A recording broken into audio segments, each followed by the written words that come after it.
Morning student, welcome to class 8th. In previous class we read about the secondary sexual characters, role of hormones in initiating reproductive functions. Today I will teach you reproduction phase of life in humans. Reproductive phase क्या होते हैं life के humans में? Adolescents become capable of reproduction when their testes and ovaries begin to produce gametes.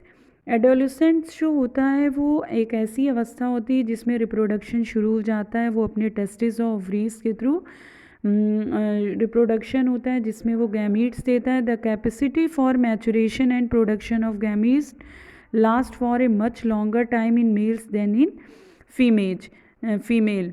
Capacity जो maturation की reproduction की gametes की होती है वो मेल्स में ज़्यादा होती है लंबे समय तक फीमेल से। In female the reproductive phase of life begin at puberty. Female में रिप्रोडक्टिव फेज जो होती है वो उससे यौवनावस्था से शुरू हो जाती है 10 to 12 ईयर्स से ही, and generally last till the age of approximately 45 to 50 years. 45 से 50 साल तक रहती है। The ova begin to mature with the onset of puberty. One ovum mature and is release by one of the ovaries once in about 28 to 30 days. Ova जो हमारा mature होता है, mature होना शुरू करता है प्यूबरिटी से। एक ओवम मैच्योर होता है, रिलीज़ करता है एक ओवरीज से 28 से 30 दिनों के अंदर। During this period the wall of the uterus become thick so as to receive the egg. इस पीरियड में क्या होता है कि यूट्रस की वॉल जो होती है वो थिक हो जाती है, एग को रिसीव करती in case it is fertilised and begin to develop, और ये डेवलप होना शुरू कर देती है। दिस रिजल्ट इन प्रेगनेंसी, जिसको हम प्रेगनेंसी कहते हैं। इफ़ फर्टिलाइजेशन डज नॉट अगर अगर फर्टिलाइजेशन यहाँ नहीं होगा तो released egg and the thickened lining of the uterus along with its blood vessels are shed off. तो ब्लड वेसल्स भी नहीं बनेगी यूट्रस में। This causes bleeding in womens. इससे क्या होता है कि वोमेंस में ब्लीडिंग होने लगती है, जिसको हम मैंस्टुरेशन कहते हैं। Menstruation occur once in about 28 to 30 days. ये 28 से 30 डेज़ में होता है। The first menstrual flow begin at puberty. ये जो होता है यौवनावस्था में होता है। एंड इज टर्म्ड मैनर्ज जिसको बोलते हैं। At 45 to 50 years of age the menstrual cycle stop. और 45 से 50 ईयर तक ये हो सकता है, उसके बाद ये बंद हो जाता है। Stoppage of menstruation is termed menopause जिसको कहते हैं। इनिशियली मेंस्ट्रुअल साइकिल में भी इरेगुलर, कभी कभी शुरू में ये इरेगुलर होती, मतलब टाइमली हर मंथ नहीं होता। It takes some time to become regular. इसको रेगुलर होने में कुछ टाइम लगता है। Menstrual cycle is controlled by hormones. ये हार्मोन्स के द्वारा कंट्रोल होती है। The cycle include the maturation of the egg, its release. इस साइकिल में मैचुरेशन, एग का मैचुरेशन रिलीज होता है, thickening of uterine wall and breakdown if pregnancy does not occur. In the case of egg is fertilized, it begin to divide and then gets embedded in the uterus for further development, as you have learned in chapter 9. How is the sex of the baby determined? कैसे होता है sex baby का determine? Boy और girls, कैसे पता चलता है कि बॉय और गर्ल्स हैं? इनसाइड द फर्टिलाइज्ड एग और zygote is the instruction for determining the sex of the baby.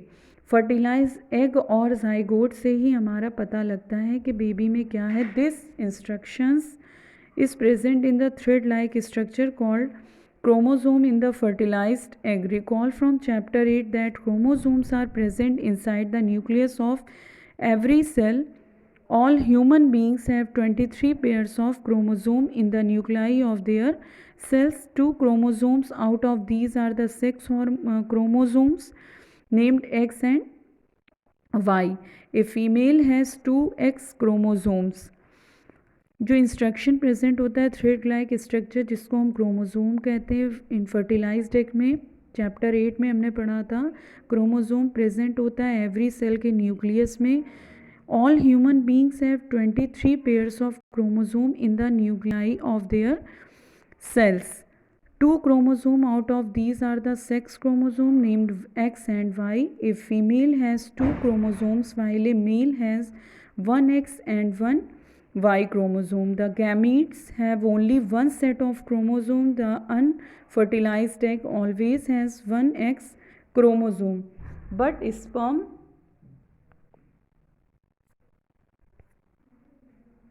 sperms are of two kinds. One kind has an X chromosome and the other kind has Y chromosome. एक thread like structure होता है जिसको chromosome कहते हैं. Fertilised eggs में chapter 8 में chromosome present होता है एवरी सेल के न्यूक्लियस में. और प्रत्येक ह्यूमन बींग्स में क्रोमोसोम कितने 23 पेयर्स ऑफ क्रोमोसोम्स होते हैं एक सेल्स के एक न्यूक्लियाई में.